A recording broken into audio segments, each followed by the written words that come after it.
You're listening to Raising Anchor on 990 WBOB.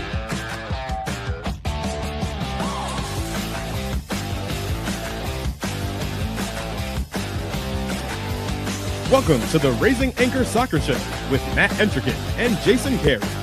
Your home for news, analysis, and everything Rhode Island FC. Each week, they take you inside the locker room, inside the tactics, and inside the storyline shaping RIFC. Now, here's Matt and Jason. It is so good to finally be back. We are T-2 from game day. I cannot express how much fun it's going to be to get back into the rhythm of things. But Jason, before we bring you into this introduction, I'm going to make an ask out to all of our fans. We've gotten so many reactions and so many questions back into the mailbag, back into the DMs. People are coming back online, right? They're showing back up for these games now. So a friendly reminder to make sure you hit the smash, hit and smash that like button. Also subscribe. We are trying to get to the YouTube threshold for us to do some really cool things with the programming. So if you have not yet followed us on YouTube, please make sure you go and do that. And then I don't have to go and give these PSAs for you guys to help us out. But Jason, that's all out of the way. How have you been, my friend? Doing great. Apparently World Cup action is also back on in Foxborough. I mean, I never had any doubts, but there was some kind of funding issues there going on. When billionaires don't want to give out millions, it's a problem. But that is a conversation for another day. But you are absolutely right. World Cup action will be happening in Boston, aka Foxborough. It's exciting to see. I don't think it was ever really in doubt. I know that there's been watch parties galore canceled across the country. It's not always the best thing to see, but the point is we're going to have some amazing soccer right in our own backyard. And I know we're going to some games now officially. We've been able to lock those down. We won't talk about the arm and leg that Jason had to sacrifice to make it happen, but nevertheless, we'll only be need one of each, right? You gave them up first. So if we see more action, it'll be my turn to make the ultimate sacrifices. I don't know if we want to talk about this, but with the good kind of comes the bad. It's in the show notes. I kind of get a little, I don't know if I want to do this, but Iran now may be out of the World Cup. Obviously, with everything going on in the larger climate of the world, completely understandable if probably that doesn't happen. It sucks to see. I went back and looked because I was curious about like who would take their place, and Iran just smashed their group. They did really well back in the World Cup in Qatar. I was really surprised with how performative a team that they put out. Yeah, but hashtag not a geopolitical World Cup soccer show. Maybe one day we'll find out, but we'll see what happens there. And do you think I looked at the Group A? If they were to just pluck the next runner-up or the third place position, that would technically be UAE. Is that what you do to keep it within the federation? Do you find another runner-up that's actively competing? Because there are clubs that have no intent. They may not have even kicked a ball recently because they didn't make it into qualifying. What do you do if you're FIFA president right now making that hard decision? That's a tough question. I think probably the runner-up for that position would be the fairest option. But yeah, I'll be curious to see how that actually pans out in the coming months as we're getting. We're less than 100 days now, I think, right? I've been so focused on this Rhode Island FC launch that I just know it's out there. I couldn't tell you the days. I don't even know the game that we're going to by the date. I just know that we've committed to that. So, but let's get on track. Let's talk about what people are here to go through, and that's Rhode Island FC. Jason, most important thing we can start this show off with is somehow we remain one of the 17 still undefeated teams in the league for this 2026 campaign. They said we couldn't do it. A lot of doubters out there. We are right there with the penultimates. And interestingly enough, we've also climbed one spot in the power rankings, despite the fact that we have not yet kicked a ball this season. RIFC are massive. The power of Cano Smith compels you. That's all I have to say about it. But we don't know if we're even going to get a match this weekend. A lot of questions in the air as we did find out some news about the USLPA and their updates with negotiations in the CBA. It was reported earlier today by Kartik Krishnaiyer from Beyond the 90 that mediators have officially withdrawn from negotiations. Now, Jason, this is my domain. This is where I thrive in these kinds of things. I don't broadcast it too often, although our friends will hit me up for questions on my side gig. Sometimes I feel like this is my main job. I can tell you that when mediators are recalled, that means that discussions have broken down to a level that people are at an impasse. They are so dug in that it's not worth paying a mediator's time to come in and try to negotiate, because there's just some sort of barrier between those entities. I don't know if there's any other negotiations scheduled for this week, but the fact that that's the stance, has been what's been reported by Beyond the 90, this is a huge red flag going into the weekend. Yeah, sounds like do we need to have some like backup plans? Are we just going to start celebrating St. Patrick's Day early or something instead? I mean, and here's the weird thing, like possibly, which there's also some good news coming out of the M7 tailgate lot, which we'll talk about in a second with our special guest. But the timing of this and how this may happen, that's the difficulty. Like, when will, if it does happen, the USLPA pull the trigger on this authorized strike? It's difficult. These teams are already all getting ready to travel. Teams that are a little bit more local may travel T-1 day. Teams that have a little bit more timing to go, if it's a cross-country trip, they might go T-2.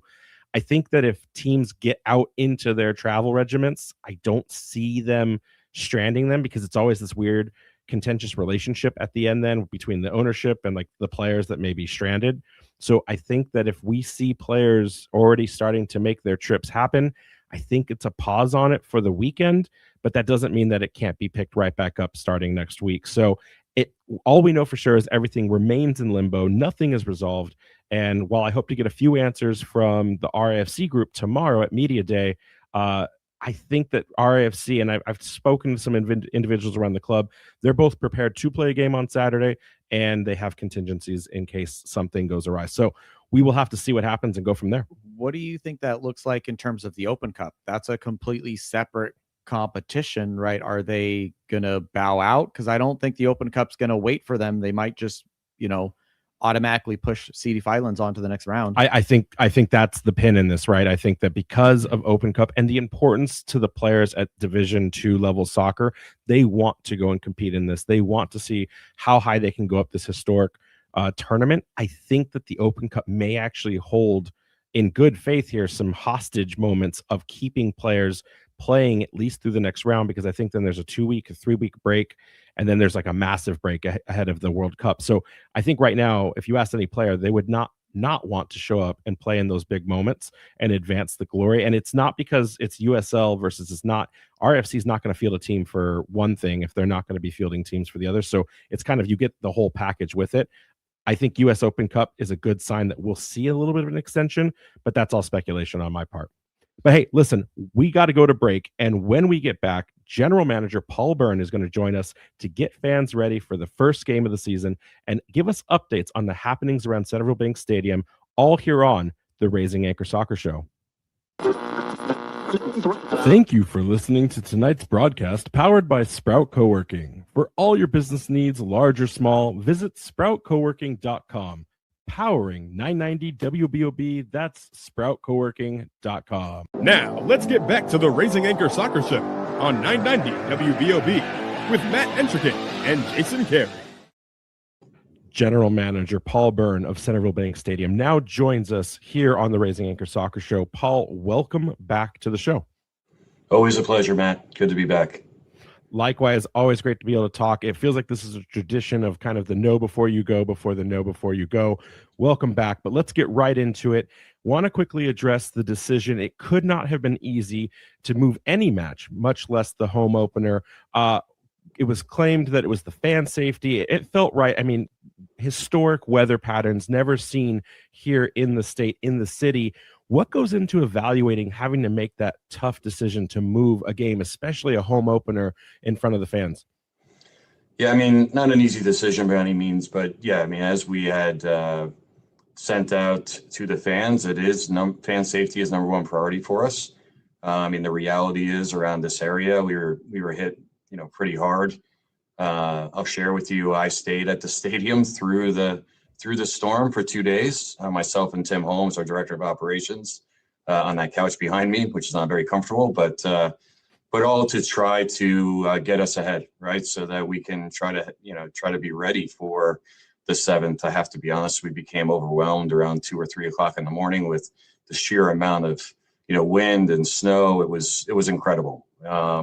And in short order, as we were working through clearing snow and frankly trying to get the snow off the field for our team, because the team trains here, it became evident that the weather pattern itself was not helping us.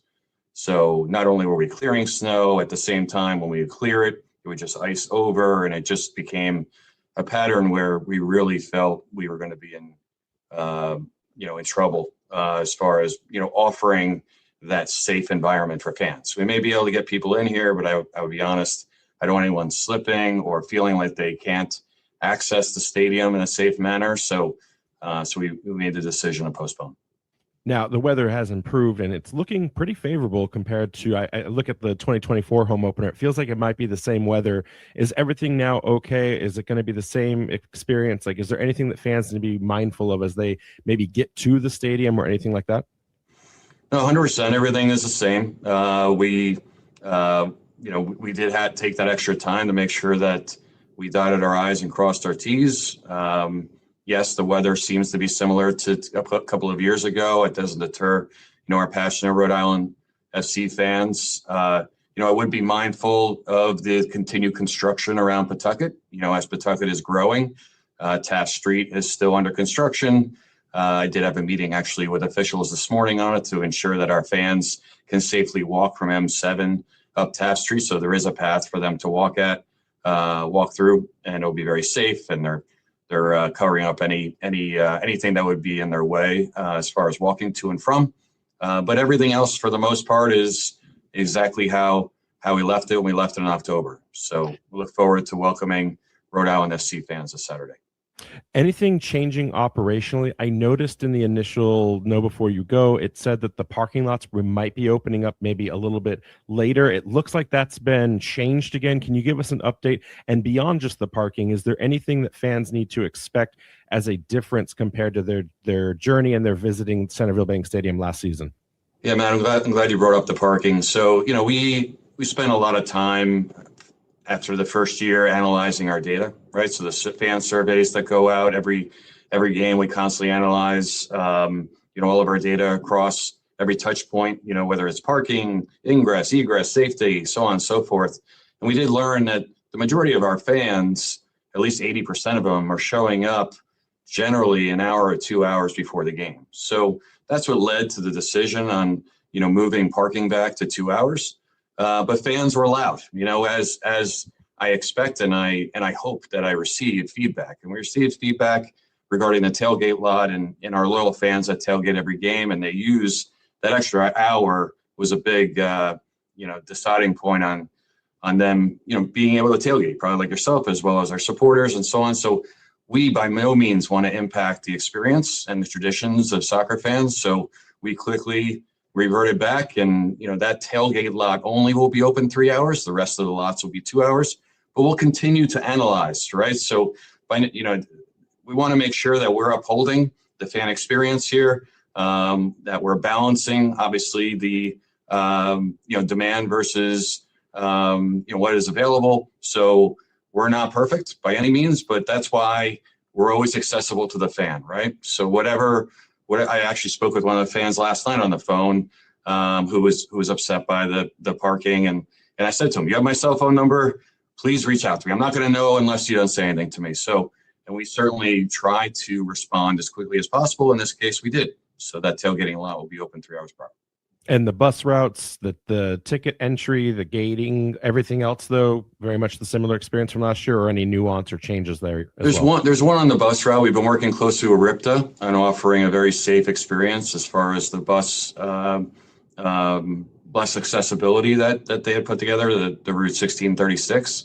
The drop-off pickup point has just changed slightly from Pleasant Street. It's actually changed just across the street on Tower Street. So it's in the same location, but what it does is it actually makes it safer for our fans to queue on Tower Street, which is right next to the Blackstone Charter School. So the buses will take a different route, but it will be much safer for our fans, so they're not having to worry about navigating across Pleasant Street or back over. There'll be better lighting and frankly better queuing for families as they're coming on and off that bus. So again, another touch point that fans had expressed some challenges with, that we were able to make a change and make it a better experience for them.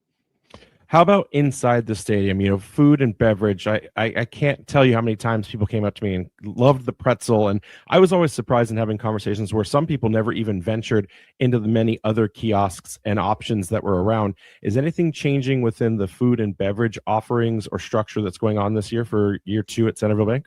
I mean, you can't beat the pretzels, Matt. I got to have those pretzels every game. We actually moved that pretzel just down a little bit because the queuing there right at the gate was impeding on that overall area. So we moved it down. It's still in the same area, just down on the other side of some of where the bar is. So that'll help a little bit with the experience and the queuing. So we definitely have pretzels there. We're offering a new, it's called the hat trick sandwich, which is, or not sandwich, sorry, hat trick entree, which is a loaded potato with mac and cheese and lobster that you can get at Chips Catch there. Which is amazing. I've tried it, and not only I'm Irish, so I love my potatoes, but there's also an opportunity where you can get just the potato, which is an incredible potato. And we have Ocean State spices in there. We've partnered with a local spice company that actually is here out of Pawtucket. And they also have their Ocean State spices throughout all the stores, Dave's Marketplace, and that. So, we also have some specialty drinks as well. The Guild has the opening day beer, which hopefully everyone will take advantage of on Saturday. As well as we have some fountain drinks for kids too. So on Saturday we have Narragansett 12-ounce beer for $4 and $1 fountain drinks for the kids. So constantly looking at ways that we can continue to offer options for our fans, trying to make sure that we have our Rhode Island flavor in there for different food and beverage options, as well as constantly analyzing lines and queuing. You'll see more and more managers that are getting, I preach all the time, let's get out from behind the counter. Let's interface with our fans. Let's talk to them about what is holding up a queuing line and so on. So you'll see more of that interaction with all of you when you come here on Saturday. Do you think there's ever a point where we'll get what I call like the classic baseball, or, like where the runners come into the stands? Like, is there ever a point that might work, or does that not necessarily work for the design of Centreville Bank Stadium and the soccer audience themselves? We're working too. You're talking about hawkers that would come into the stands. So yeah, we're certainly looking at that. Obviously, as you know, soccer is a bit different than we brought up baseball, right? Where basically you have 9 innings, you can stop 9 times to try to get something to eat. Here, we want people to be in their seats to enjoy the action, to not miss a beat. So yes, we're certainly looking at it. I know in our premium level, our field side seat holders, they'll have a service like that. So we're testing that out and testing the market. But yes, I can see that in our future, definitely. You don't want 90 minutes of 90 hot dogs and 90 beers. That's not something that we want to see happen. Yeah, exactly. So, hey, I want to shift gears to the big event of the summer. That is, of course, the World Cup. I want to ask, is there anything that you can talk to us about Centreville Bank Stadium being primed as an opportunity? We've seen some of the inklings of like the House of Portugal and Providence, but everyone knows Rhode Island is so strategically positioned next to Boston Stadium as the professional team within the region. Is there any plans? Is there anything we can discuss now about what opportunities might be happening for World Cup strategies and synergies going on this summer? Yeah, our strategy around World Cup was to try to program the building as much as we possibly could. So there's, that 3-week window, we purposely made available for programming. So as the huge announcement that we had earlier this week, which we're on general on sale this Friday, is Bill Burr. That's a big get for us. It was super important that we would fill either a concert or, this being a comedy event in this window to offer not only people from out of state, but obviously Rhode Islanders an opportunity to descend into the stadium. We're still working on potentially another show to couple with that comedy show, but in the works right now. So there's also working with local partners on utilizing the stadium whatever way possible. One of the challenges we have with bringing in teams, I think there was someone asked a question the other day about Ghana, how they're in market, what could they train? The turf limits us, on these professional teams as far as what they can do or what they will do. Their federations are very particular, especially leading up to the World Cup, on putting their players on turf. So even though that limits us, we still are trying to couple the opportunity with the Cape Verdean national team that potentially is in market, the Canadians that are in market, to tailor them with we do have a June 6th game just before the World Cup is happening or starting. So we were hoping to take advantage of June 6th on a couple of those fronts on the World Cup. But also we're working with local partners on using the field, right? So if it isn't for a show per se, it's definitely for a tournament or tailoring in other events. So there'll be more to come on that, Matt. We would be remiss if we did not utilize this beautiful building during that incredible time of year for us here in this region. But I am working closely with partners on making sure that we are programmed. I mean, even if it was just watch parties, I know you guys have experimented with those in the past with, like, I think the Messi game in Argentina. I remember that one. So I can't wait to hear what happens with that building, because like you said, it would be a shame to not be able to utilize it for the biggest event of the world stage. 100%. I want to kind of tie things back up. You just brought up Bill Burr. I look at the list and I remember, 100 events a year was one of those things that you told me very early on. It was something that the ownership group wanted to see utilized from a square rectangle, sports stadia. And I think about it, you've had rugby, you're going to continue to have Major League Rugby finals, the URI home season will be there, the Governor's Cup, now NWSL, PLL. Bill Burr seems to be the feather in the cap so far of this from a non-sporting performance side of things. How do you go about calculating and evaluating what you bring into the stadium at this point? Like we've heard rumors that maybe there may be the first ever concert this year in 2026 at Centreville Bank, but what is the path and process for you to go and get these incredible, because they all seem to tie in so well. How do you go about facilitating this process? Our strategy is, taking advantage of what we've already done, right? So the reality is that, we haven't been open a year yet, but every single person that comes through our door, it's imperative that they have an incredible experience, right? Because we don't know who's coming through. It could be just a common fan. It could be a promoter. It could be. So word of mouth has been a massive strategy for us here regionally or locally. And then regionally, it's showing what we've accomplished in a very short amount of time. And word is getting out now nationally. Not only are we an award-winning stadium, there's reason behind that. And it's not just this beautiful stadium. It's what we bring to the table from a professional standpoint, right? So people like myself, my team, how we conduct ourselves, what we offer for these bigger leagues, and these, frankly, the lacrosses, the Premier League lacrosses of the world. Boston Legacy, they're gonna blow out their opener in Gillette this weekend, which is terrific. But I think generally their size group is what we offer from a very pro level experience here at Centreville Bank Stadium. So, our strategy is to show what we've done and then be able to stand behind it to bring in these higher level, pro level events. So you'll see more to come here. I'm working on some incredible things for 2027 that I'm extremely excited about. But the goal is to fill every single weekend, Matt. We will have every weekend filled pretty much starting May 1st until November 14th. So hopefully through November 22nd, we're hosting and winning the USL championship. So this is what this building is about. I stand behind what I said to you. Yes, over 100 events. We doubled our event load this year. I hope to triple it the following year. And it's not just about the stadium, Matt. It's about infusing economic development into this area, right? So it's the local businesses. I've been up at High Motor and hanging out with those guys. They're doing incredible, but they're doing incredible because we're able to bring in more people into their businesses. So, that's ultimately why we're here. That's ultimately Brett Johnson's vision and Dan Krober, so that they, built the stadium as an anchor, and then we'll see the further development that's happening and so on. I can't wait. I can't wait for what's possible. Likewise. Thank you so much for jumping on the show, Paul. Appreciate you making the time. Cannot wait to see you this weekend and see all the success that we experience here in Pawtucket over the next, 10 months. So appreciate you again and have a great rest of your day. I appreciate it, Matt. It's always a pleasure to be here. Thank you. Likewise. When we return, Sporting Jax Broadcast Director and play-by-play caller Cole Pepper joins us to preview the upcoming match here on the Raising Anchor Soccer Show.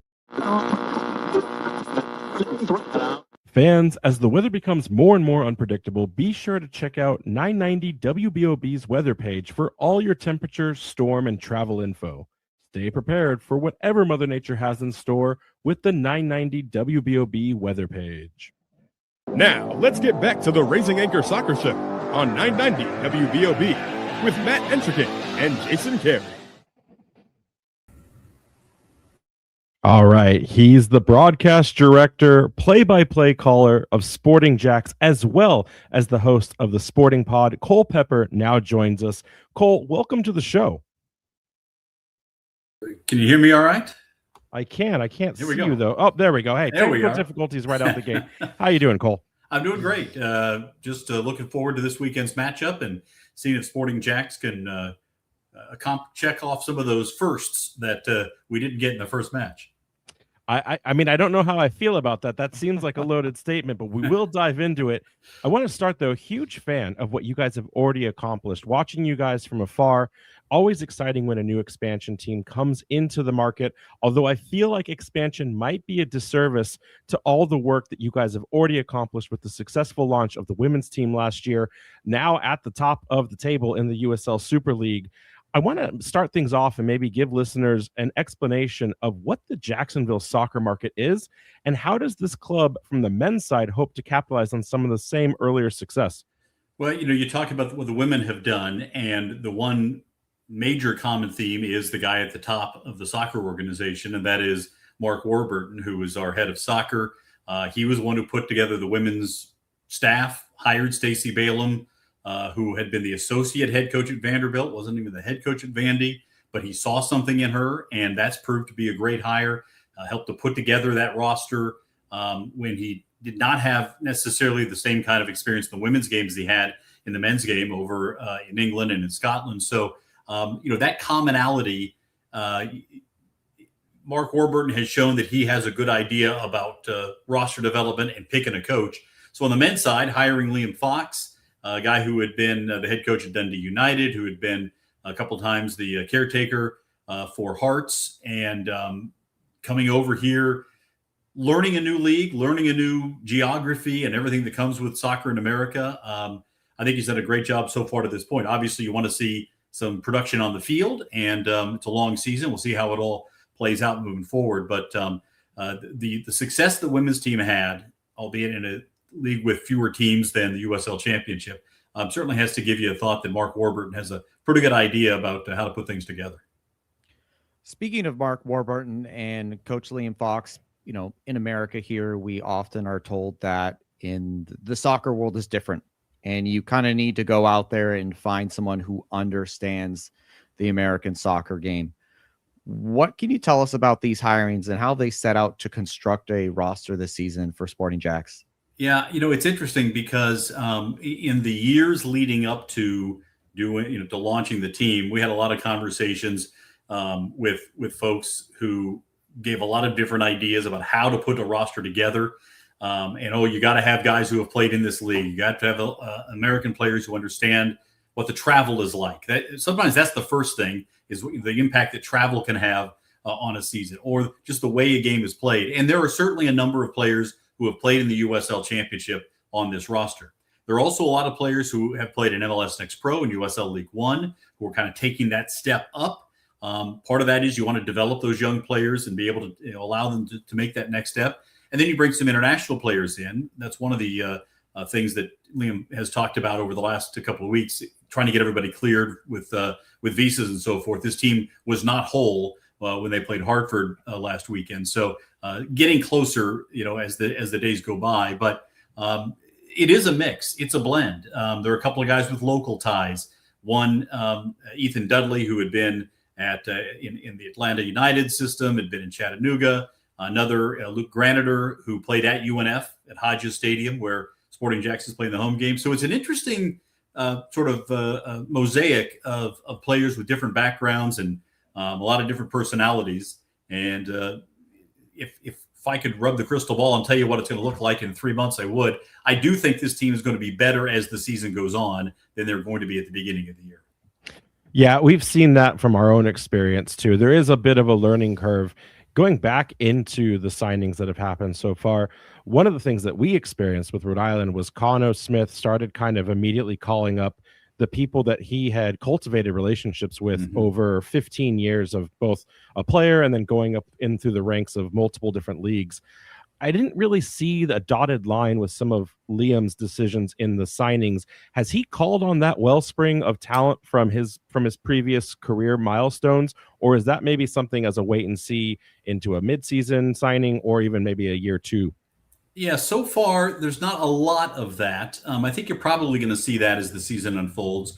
Certainly, in terms of the staff, one of the hires, Gary Mealy from Scotland, who as the goalkeepers coach, but he also tapped into some USL Championship knowledge with Mike McGinty, who was an assistant at North Carolina FC. A couple of guys from NCFC made their way down here to Jacksonville as well, a number of members of the staff. And I think it's one thing that a lot of fans overlook. They think of the coach and the players, and they might think of the assistants, but it's also the support staff around the team. And so there's a pretty good collection of folks who were at North Carolina previously who've come to Jacksonville. So there's some unity there. There's some understanding about how everybody works. But there are a lot of guys who have just not played together at all, or not for a long time. In a couple of cases, guys who played together, 5-6 years ago in different situations. But there's a lot of guys who've not played together. That's one of the reasons why I think as the season goes on, after only having really 5 weeks of preseason, that's only enough to start scratching the surface on developing those relationships on the pitch. So I think we're going to see that more and more as April and May and June approach. Throughout RIFC's couple of seasons here in the championship, we've developed a pretty good relationship with Minnesota United FC. We've gotten some players from them, had good success, and kind of kept going back to them. When I was going through your guys' roster and looking at, I noticed quite a handful of players, all from St. Louis City too. Was there any sort of special connection there? I think Mark Warburton knew some of the staff or technical staff there in St. Louis. And so, this happens with a lot of coaches and a lot of sports and in a lot of places where if you don't know somebody or know somebody who knows somebody, it's hard to really get a feel for what doesn't show up when you're watching film. So I think relationships there probably impacted some of that, understanding personalities, play styles, how they handle being under pressure, how they respond to, rough patches of the season. I think that did come into play as far as those guys from St. Louis. Liam just stealing before Bobby Murphy out of Hearts and Pines can go back to his own well and draw some additional emergency talent.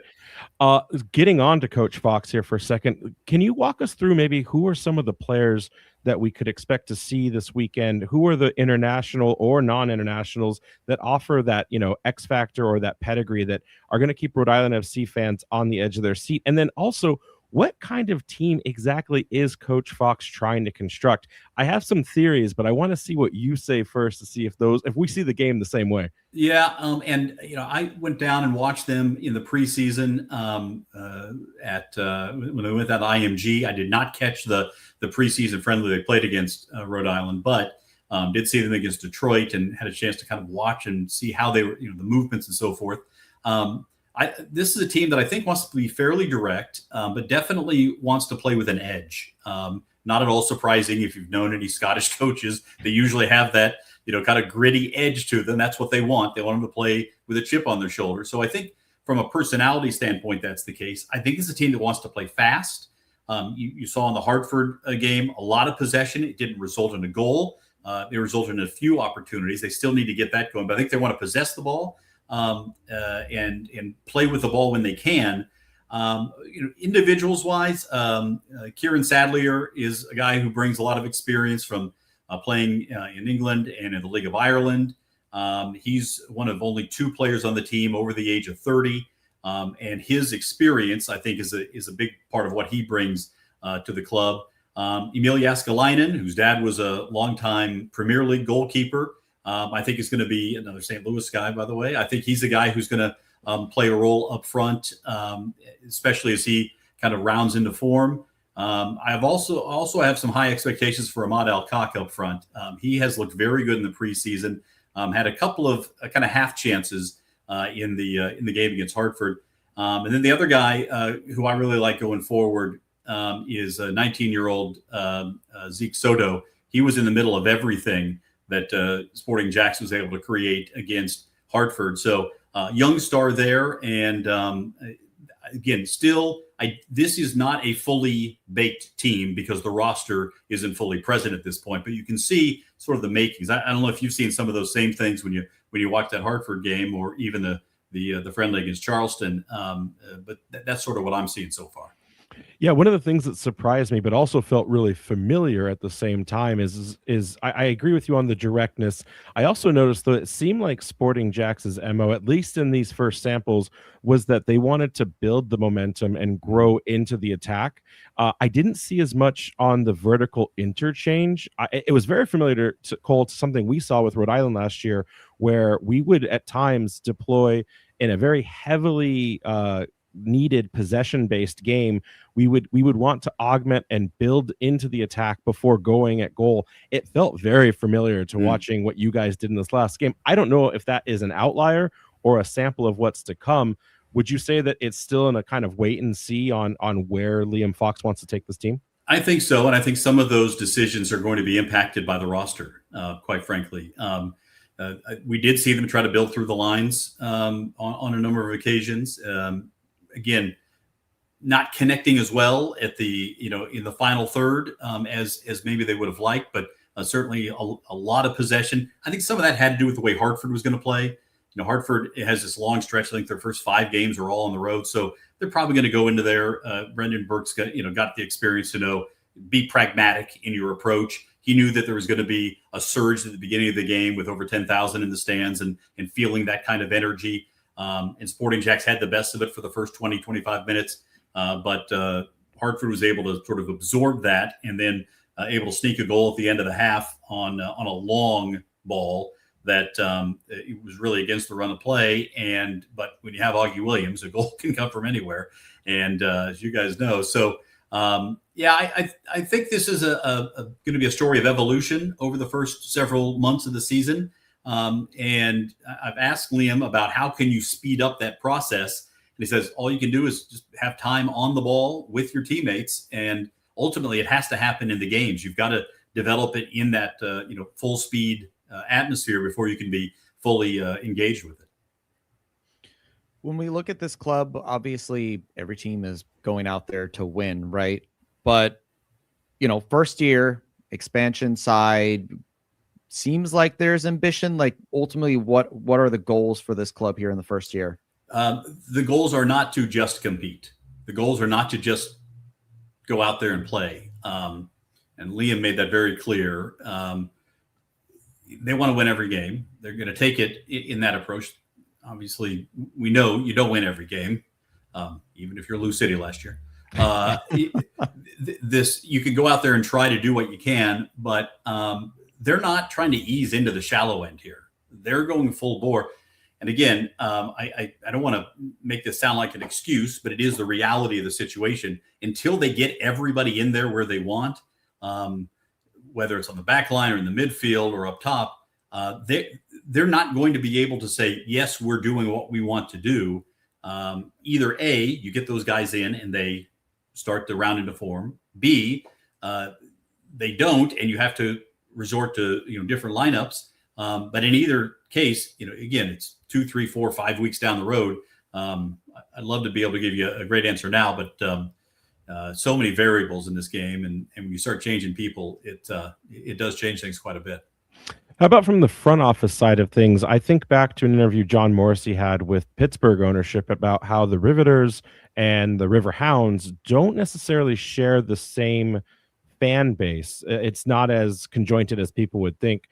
From the front office ambition side, is it trying to grow 2 separate populations of soccer love in the community, or is there like an integration attempt here in that you've seen so much early success with the women's game? There's a crossover. It's a Venn diagram here. There is certainly a crossover of fans and supporters who just, if it's got Sporting Jax on the shirt, they're going to support it. Some of them have even gone. Sporting Jax as an aquatics team as well. So some of them have even gone to some swim meets, believe it or not. So we love that. There is a certain segment of the population that gravitates to want to support women's sports. There's a certain population that maybe prefers the men's game. And what I would love to have seen, the women had a preseason friendly against Hibs scheduled. And we were expecting a big crowd, 6, 7, 8,000, something like that. And there were storms in the area, lightning, tornadoes, everything, the locust plagues, and they had to call the game and never got a chance to play it. So we missed that, kind of first that was a big focus game. We did a lot of build up to it. For the men, they had the build up and they had the game against Hartford. And so to have, we thought maybe 7,000, 8,000 for that as well. Here we go, 10,357. And so I think there's already been a pro soccer fan base here in Jacksonville. And for them to come out and see what happened on Saturday with the opener is great. You referenced Pittsburgh. We intentionally decided to call both teams Sporting Jax. We wanted them under the same umbrella with the same badge, with all the same things, and trying to give both sides equal promotion and resources and everything else. Now, obviously, salaries tend to be different in the men's game and the women's game. That's really about the market more than anything else. But what we've done on the women's side already is identify the core players who have established themselves in the Gamebridge Super League that we know we want to maintain on this team for the future, and started signing them up to contract extensions. Once we get halfway through the men's season, I would think that's probably the same thing is going to happen when you start realizing here are the core foundational players. So from that standpoint, I think you're going to see a lot of similarities between the way the front office handles men and women. When we do our weekly TV show, we talk about both the men and the women. When we do our weekly coaches show on the radio, I talk to both Stacey Balaam and Liam Fox, and we bring a player in as well there. And as you mentioned, referencing our podcast, we touch on everything. So it's not a A class and B class situation. These are both important aspects of Sporting Jax. No, it's been exciting to follow your journey as we've been trying to learn more about both the men and women's game on those sides. Hopefully soon Rhode Island will announce their own Super League team. I know it's coming. I just don't know why we haven't pulled the trigger yet. But hey, we got to get back to a break here for our corporate sponsors and overlords. But when we get back, we will break down each of these squads and the major storylines ahead of this weekend's game. Don't go anywhere. It's the Raising Anchor Soccer Show. Now, let's get back to the Raising Anchor Soccer Show on 990 WBOB with Matt Entrickett and Jason Carey. All right, back here with Cole Pepper from Sporting Jax. Cole, I know that the start of the season did not go the way a sold-out crowd would have wanted in that 3-0 loss against Hartford, but it's time to rip off the Band-Aid and ask, it looked like at times Sporting Jax was ready to open up their goal-scoring account, take command, and then at other times a little disjointed, especially in some of the quicker transitions. Got to ask you, what is Liam Fox working on this week in preparation for him coming up for a second round at Rhode Island already in the season? Yeah, I think the two things that are a big focus for him, number one, is cleaning up the mistakes that were made in the opener. Some of that was in defense. Some of that was in terms of distribution. Some of it was just in positioning on the field. So just trying to clean those things up. And then number two, again, trying to get everybody focused on playing the style he wants them to play. If there are some players, and I don't know this, but if there are some players who wind up playing in this game who didn't play last time out, you might see some tweaking, of the match day 18, 19 with the academy player. And so I think trying to figure out what the best combinations are is a big part of this. The other thing, this being the first road match in club history in terms of within a league fixture, learning how to travel together is something. And because you have folks who have come from so many different places, as we've talked about, how you travel as a team is something. They did get a little taste of that when they went down to Bradenton. It was, an extended trip down to IMG and an opportunity to spend some time together. It was a very good bonding period, I'm told, from a lot of the players. But also just figuring out, okay, how am I interacting with, my teammates on the road? Who's my roommate? What order are we sitting in when we go down and get the pregame meal, whatever it might be. Those are some of the first that you don't think about, but they do matter because you have to start, setting those standards here early on. I can't think that you guys may have both succeeded in getting the best first experience, but then spoiling it because it probably won't reach those levels many other times in the league for the rest of the season when it comes to your away travels. We've been told that there's only a handful of clubs that offer a 5-star experience, so make sure that the team gives a nice Yelp review when they leave the stadium. We'll get the 5-star review. I will say this. I do know that here's, you guys may or may not be aware of this. At one point, year and a half ago, Sporting Jax did talk with some of the leadership at Rhode Island about their stadium plan, about how they came into the league.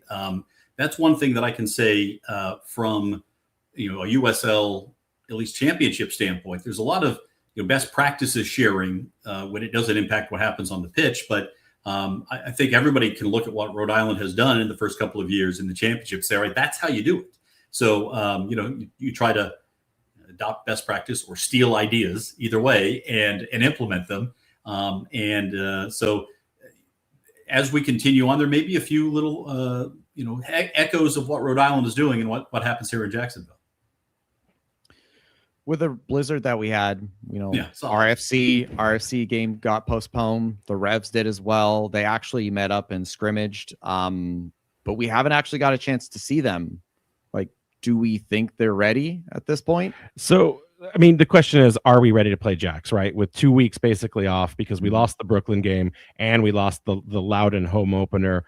We do know, we were able to confirm that the team did square off against the Revolution, and I'm told it was their first team. It was the senior class because they also did not have a game to play that weekend. I've heard multiple versions of the scores. None of them are favorable to Rhode Island, but also you would expect that out of a team that's playing at their highest level possible. It's not an Open Cup match where it's a sprinkling of youth talent and then some senior squad members. So that doesn't surprise me.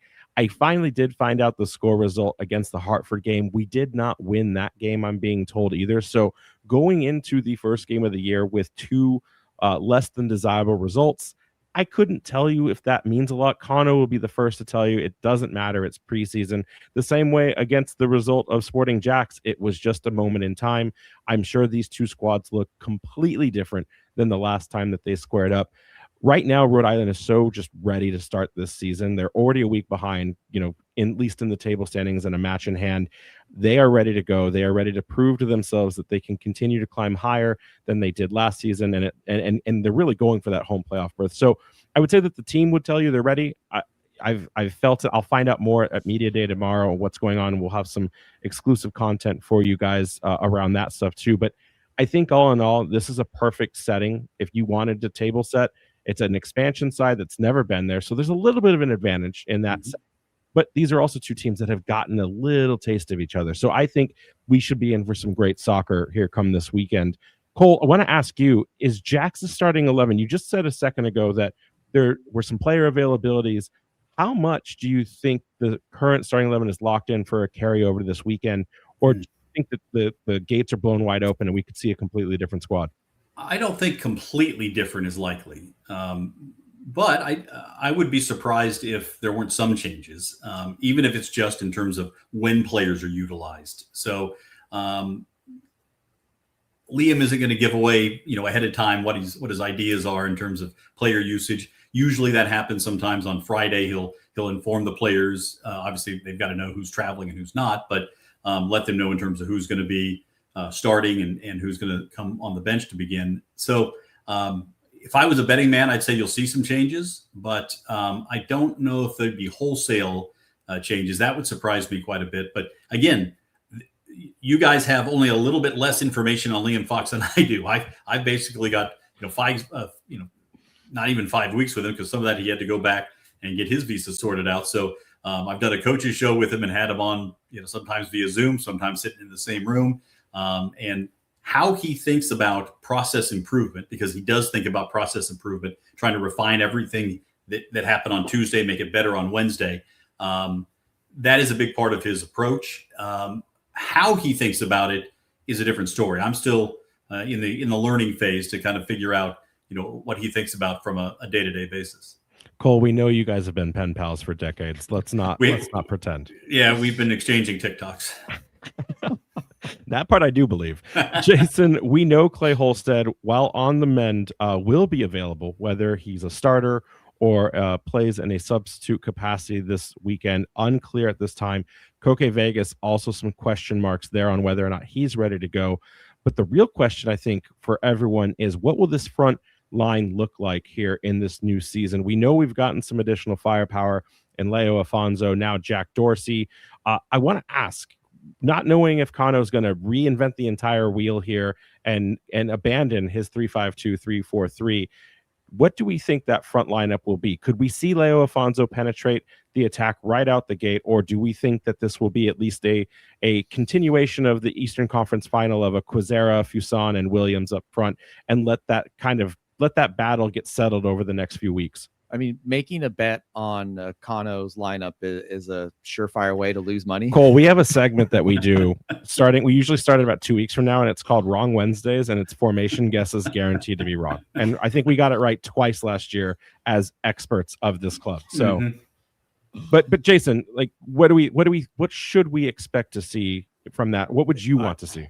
I'm thinking we're going to see, and this is assuming, availability and health, JJ with Fuson and Leo Afonso.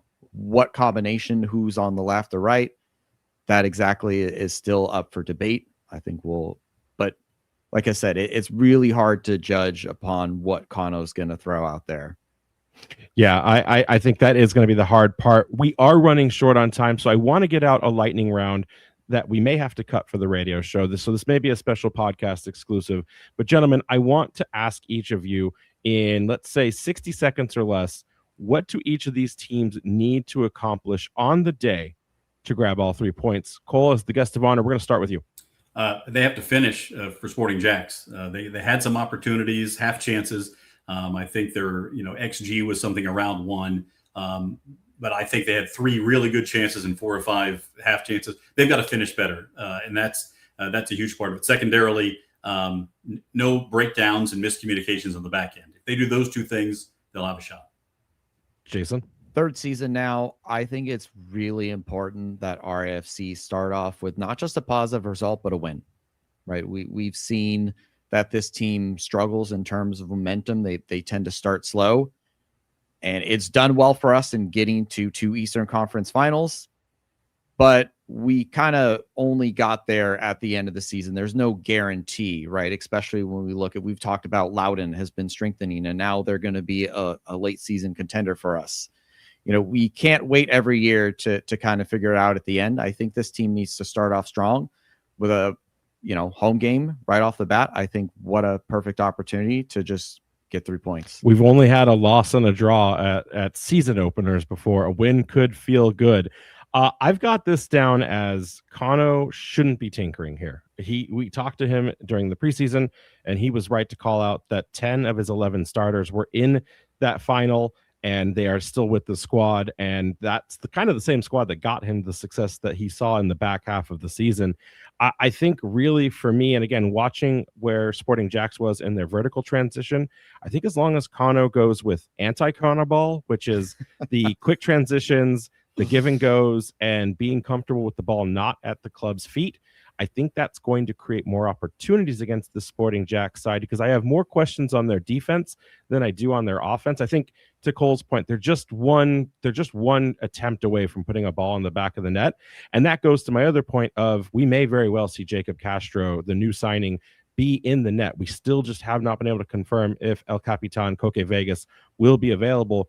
If Castro starts, that's a tall order for him as a keeper, considering 1, he's just new to the squad, and 2, Jason, going through everything we saw in the preseason, one thing that did not happen for Rhode Island, they weren't able to keep a clean sheet in any of their preseason matches. So that could be suspicious to me, but I think that they still will rise to the occasion despite maybe some of the emergency defensive requirements that we see. And as long as we don't get scored on by a free kick or a set piece in the early weeks of the season, I think everything's going to be fine. So I think either way, we're going to see some fun football this weekend from both sides, and it's going to be an interesting result nevertheless.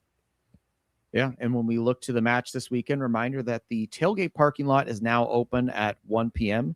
after a lot of fans were very vocal. Congrats to the fans for advocating for that, by the way. So the rest of the parking lots will be opening at 2. Gates to the stadium open at 3 with a kickoff time at 4 p.m. If you're not able to make it to the stadium, you can catch the home opener on Nesson, ESPN Select, or 790 The Score. Cole, it's been wonderful catching up with you, learning more about yourself, about all the work you do, and of course, the new team in the league in Sporting Jax. How can fans follow along with the coverage of the team? Yeah, you can follow us on our YouTube channel. We have a weekly TV show we post up there after it airs. You can follow us on 1010XL, our radio station in Jacksonville, and also on the Sporting Pod. Give you a little background, a little behind the scenes on that podcast each and every week. And of course, just tune in to these games around the USL Championship and the Gamebird Super League, wherever you can find them. All right, guys, we'll catch you next time. Thanks, Cole, for joining us. Anchors Thank up. you, Jason. Thanks, Cole. Anchors up. Thanks, Matt. You've been listening to the Raising Anchor Soccer Show. You can follow the show on Twitter, Threads, Blue Sky, and TikTok at RIFC Podcast and at Raising Anchor on Instagram. And be sure to check out and subscribe to Spotify, iTunes, YouTube, or wherever you listen by searching for Raising Anchor. Make sure to check out all of our coverage over at the Blazing Musket for all your New England soccer coverage, including RAFC news at theblazingmusket.com. Fans, we thank you for listening. We ask you to be kind and courteous to your neighbors as you leave the show. We thank you for joining us and look forward to seeing you again. Until then, I'm your main man, Juju, and on behalf of the Raising Anchor crew, goodbye for now. And as always, we are Rhode Island FC.